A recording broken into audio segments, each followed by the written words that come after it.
gostaria de afirmar que o branismo é um grande erro bíblico doutrinário. Nós gostaríamos de dizer que não temos aqui a intenção de combater ou denegrir pessoalmente a pessoa do irmão William Marrom Brana. Por que chamamos de irmão? Porque foi um homem que batalhou pela causa do Evangelho da cruz de Cristo. Ele era um cristão. Então, se nós vamos combater algo tomando isso pessoal, nós vamos gerar uma polêmica e nós vamos gerar uma política. Quando estamos combatendo pessoalmente uma pessoa, então o objetivo disso é afastar as pessoas daquela pessoa. Por que vamos fazer isto se nós temos a Bíblia, a palavra de Deus, a qual pode esclarecer a verdade e ajudar a muitos? Então é isso que vamos fazer aqui, à luz das Escrituras, mostrar que o branismo, este ismo, é um erro. Quem foi o William Marrom Brana?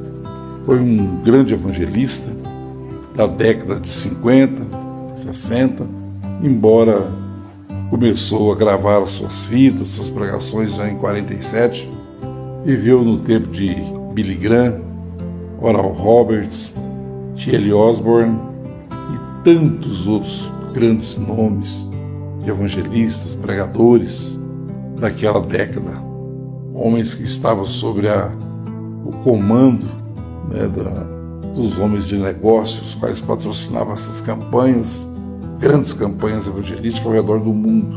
Foi um tempo assim, de um grande avivamento que houve no mundo. No meio de tantos homens ali estava também William Brana com as suas campanhas, como Oral Roberts também, como Billy Graham também. Quando foi que começou esse negócio de ler parágrafos, começar esse negócio de substituir a Bíblia pelos livretos das pregações de William Brana? Isto começou logo após a morte de William Brana, em dezembro de 65. Como as fitas estavam gravadas, até aí não há nada mal, porque eu também gravo, estou gravando agora, todos gravam, não há problema nenhum nisso. Então, logo ali reuniram em torno da situação, então ali já veio o grande choque, porque na mensagem à brecha, lá está afirmando que Apocalipse 10 é a vinda de Cristo e que o profeta, esse sétimo anjo, estaria na terra ao mesmo tempo. Ele era o precursor dessa vinda, como João Batista foi para Jesus. Aí o profeta vai e morre, e agora? Como é que vai ficar isso? O profeta precursor morreu antes da vinda. João Batista não foi assim. Ele veio primeiro, traduziu o Messias, depois ele saiu de cena. Agora aqui é o contrário, esse precursor, ele vem a falecer antes da vinda de Cristo. Então, o que falaram? Não, o irmão Brana vai ressuscitar. Ele tem que ressuscitar para cumprir a plataforma que foi mostrado nos selos e nas outras mensagens. Então ali todos começaram com essa crença. Ao pouco eles foram abandonando isso, e eles começaram a se dividir, até chegar ao ponto de eles estão buscando agora um oitavo mensageiro depois desse aí. Você vê que um erro chama outro erro, né? Então foi aí que começou a substituição da Bíblia por parágrafos de mensagem. Foi aí que foi abandonada a mensagem da cruz para trazer uma outra mensagem de um profeta. Eu gostaria de afirmar que na Bíblia Sagrada, na Palavra de Deus, em 1 Timóteo, porque há um só Deus e um só mediador entre Deus e os homens, Jesus Cristo, o homem, o qual se deu a si mesmo em preço de redenção por todos, para servir de testemunho a seu tempo. Mas eu quero dizer que na velha aliança, quem fazia mediação entre Deus e o povo eram os profetas e o sumo sacerdote. O povo não tinha acesso a Deus. Deus falava com Moisés, Moisés ia lá e falava com o povo. E Arão fazia o sacrifício no templo. Mas o povo tinha que ficar de longe. Na nova aliança, isso foi mudado. Há um novo e vivo caminho. Então, a única mediação que existe é isso que eu li aqui. Porque há um só Deus e um só mediador entre Deus e os homens, Jesus Cristo, homem. Por que Jesus Cristo, homem? Porque foi um sacrifício. Quem morreu foi Cristo. Então não podemos substituir esse mediador e colocar uma mensagem de um profeta tal e tal. Uns têm Kathleen Kuhlman, outros têm Joseph Smith, outros têm o Mr. Russell, outros têm... São tantos hoje, né? Especificamente, afirma-se que William Marron Branham é o profeta desta era e se vê claramente nos tabernáculos que Jesus já é passado. Quem está com a bola é o profeta. O profeta é o principal ator da cena e não Jesus. Eles chegam a afirmar que essa Bíblia sem o profeta não vale nada. O profeta que vai fazer a mediação entre Deus e a sua noiva para apresentá-la. Então se crê fortemente que ele tem que ressuscitar primeiro para apresentar essa igreja. Agora, isso é um absurdo dos absurdos, uma tonteria, uma coisa assim, até mesmo, como que eu diria, escandalosa, algo que precisa ser revisto, porque envolve salvação. Enquanto as pessoas não viram isso, estão tentando servir a Deus ali, Deus é o dono da salvação.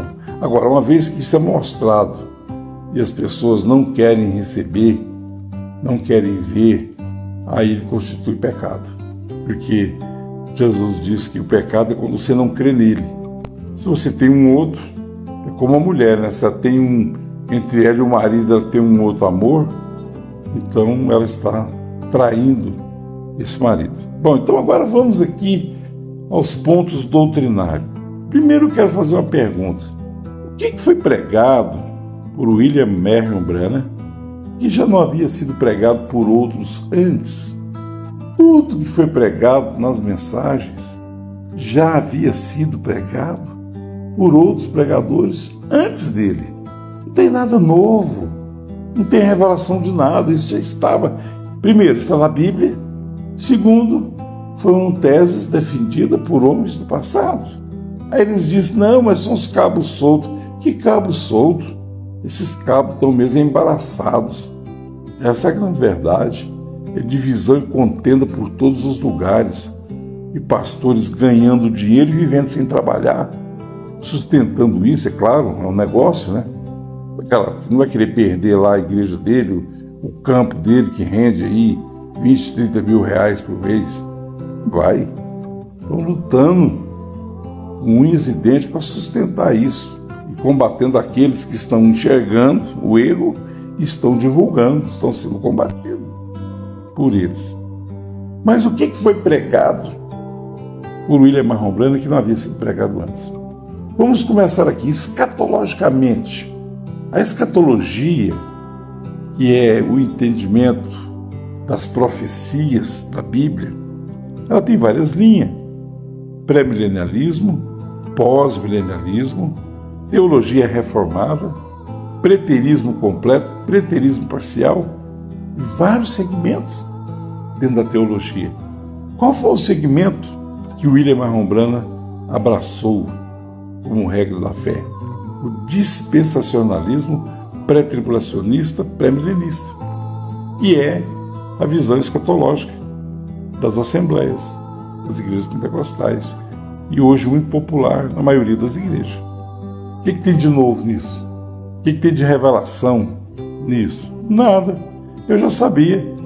Tudo aquilo que Jesus iria voltar um dia buscar a sua igreja, que ela ia para o céu, sentar numa mesa, tomar a Santa Ceia, 7 anos, 3 anos e meio de grande tribulação aqui na terra. Depois ele voltaria para a terra para defender Israel, que agora existe, Jerusalém que é de baixo, estabelecer seu reino, quer dizer, na terra, né, contrariando toda a Escritura. Quer dizer, ele teria que reencarnar para fazer isso. Ele teria que voltar atrás de novo para estabelecer um reino carnal na terra. Já sabíamos tudo isso. Satanás seria amarrado por 1000 anos, depois seria solto. Depois haveria a guerra de Gog e Magog. 70 semanas de Daniel, 3 anos e meio cumpriu, falta 3 anos e meio. Tudo nós já sabia disso. Então a mensagem não revelou nada. Simplesmente repetiu o que já era pregado. Batismo em nome do Senhor Jesus Cristo. Isso é novidade? Está na Bíblia.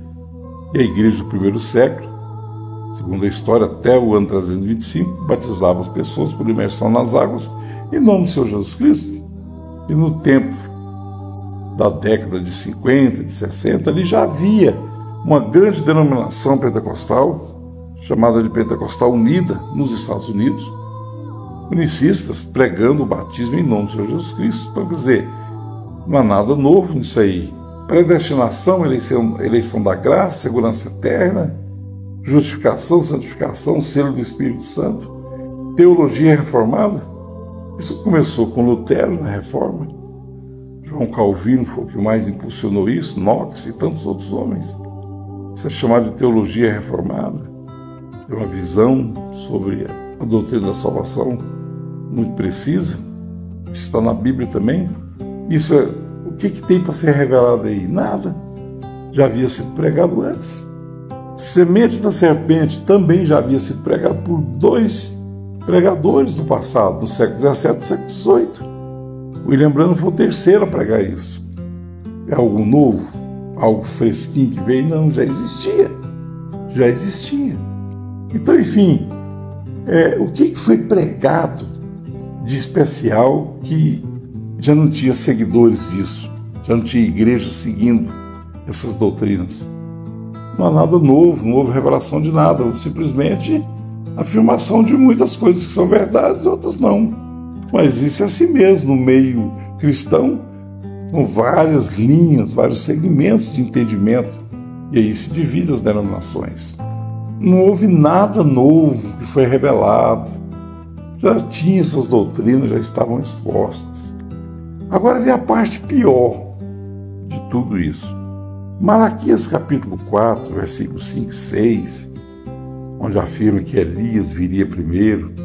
Ali existe um adultério da parte deles muito grande. Porque se você ler Mateus capítulo 11, Mateus 17, Lucas capítulo 1, versículos 16 e 17, você pode ler lá e você vai ver claríssimo que esta profecia, como as demais do Velho Testamento, se cumpriram em Cristo Jesus. Jesus disse: se quereis dar crédito, João Batista era o Elias que havia de vir. Jesus não disse que viria um outro depois, ainda tinha mais um. Isso aí não está escrito na Bíblia, isso já é invenção, interpretação dos homens. Chegaram para Jesus em Mateus 17 e disseram: Senhor, estou dizendo que Emice e que Elias tem que vir primeiro. Jesus disse: na verdade Elias virá primeiro e restaurará todas as coisas. Eles têm coragem de pegar esse versículo 11 de Mateus 17 e jogar isso para um futuro, para justificar a doutrina mal interpretada deles. Mas eles não lêem o versículo 12, que complementa tudo. Jesus concordou com os escribas. Realmente Elias virá primeiro. Olha o tempo verbal, eles não conseguem ver isso. Elias virá primeiro. Mas vos digo, no verso 12, que Elias já veio.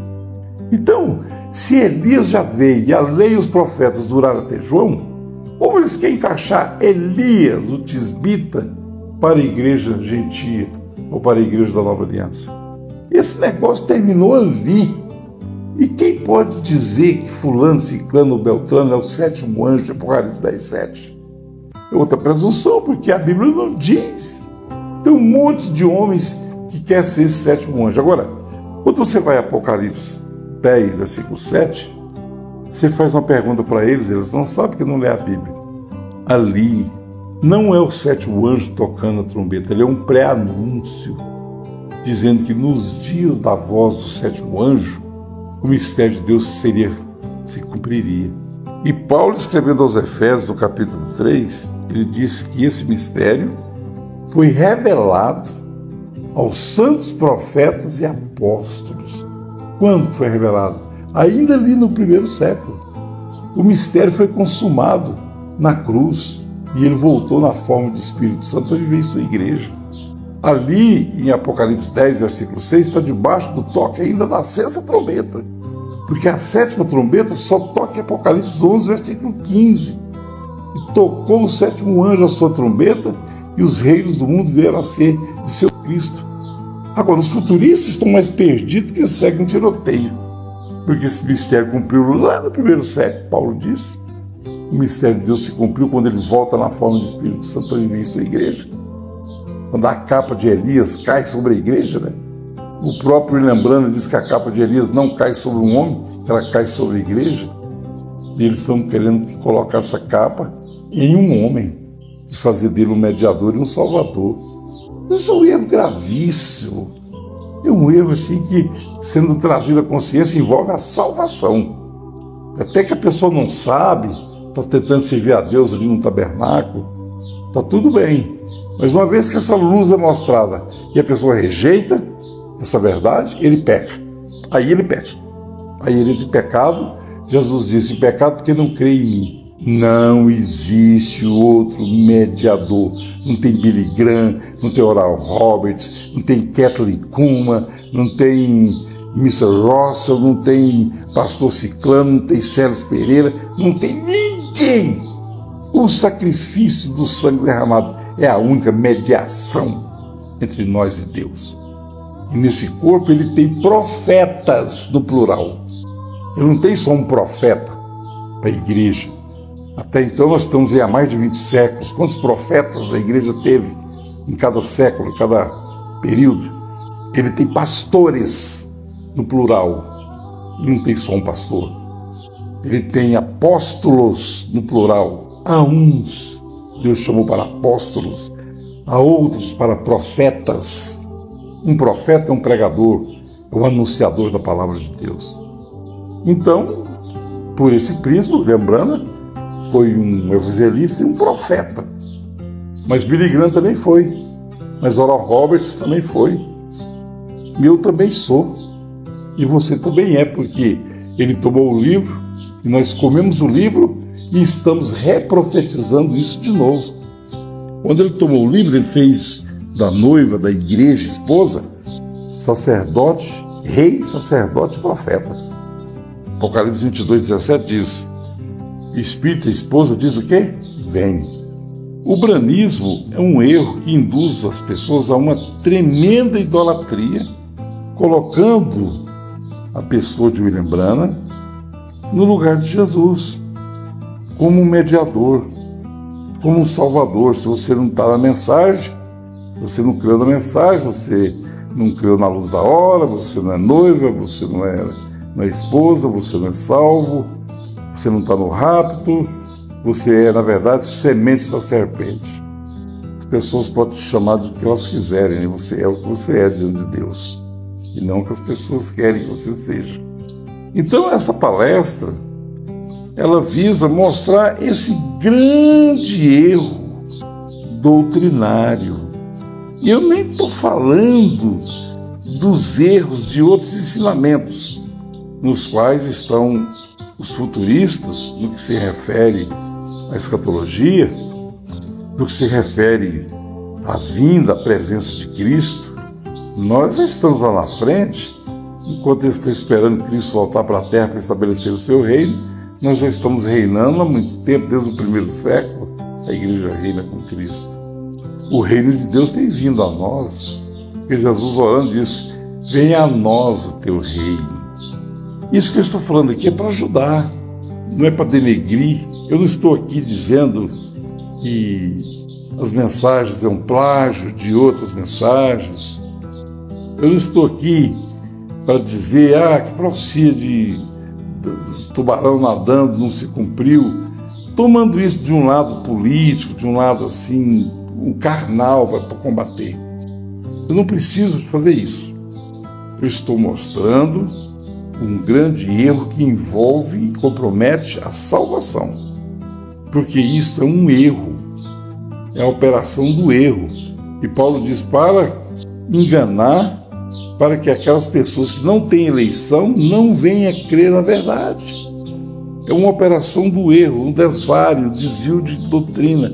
Ah, mas você teve nisso, você pregou isso, você defendeu isso. Sim, mas o que importa é que Deus tenha misericórdia de mim e abriu meus olhos. Eu cresci na fé, eu passei por lá.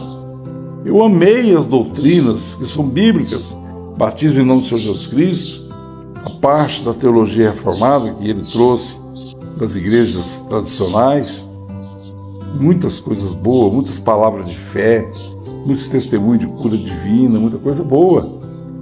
Eu tinha eleição, eu era filho de Deus, eu não passei a ser, eu já era filho de Deus. Só que aí você chega à maturidade. Quando você chega à maturidade, você consegue enxergar as coisas de menino. E aquelas coisas que você fazia quando você era menino, já não faz sentido. Agora você está brincando de carrinho.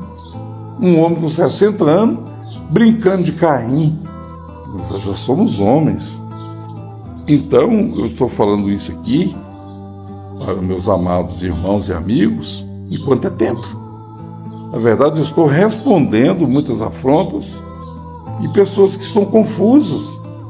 Você que vai receber essa mensagem, se você consegue ver isso, passa para frente.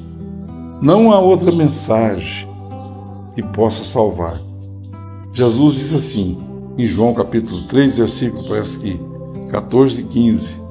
Assim como a serpente, Moisés levantou a serpente no deserto, importa também que o Filho de Deus seja levantado, para que todo aquele que nele crê não pereça, mas tenha a vida eterna.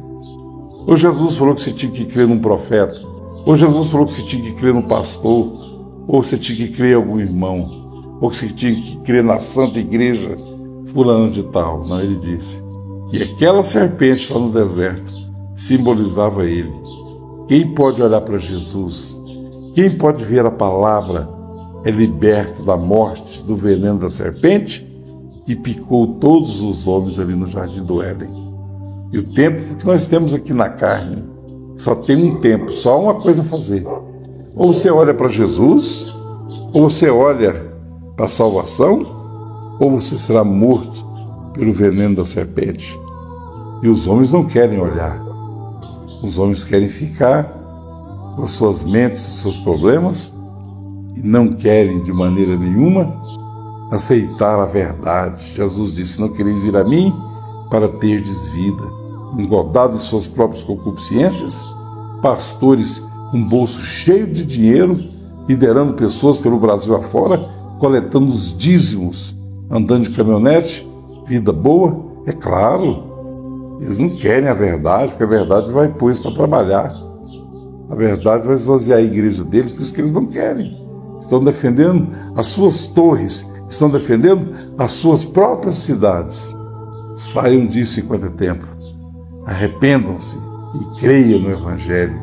Creiam na verdade que Cristo pregou a sua própria vida. A mensagem é a mensagem da cruz. Você está na mensagem, irmão? Fiquei sabendo, irmão, que você abandonou a mensagem. Aquela denominação, aquela organização, sim, pela graça de Deus. Qual mensagem você crê agora, então? A mensagem da cruz é a única. As outras são falsas. Deus abençoe a todos. Amém.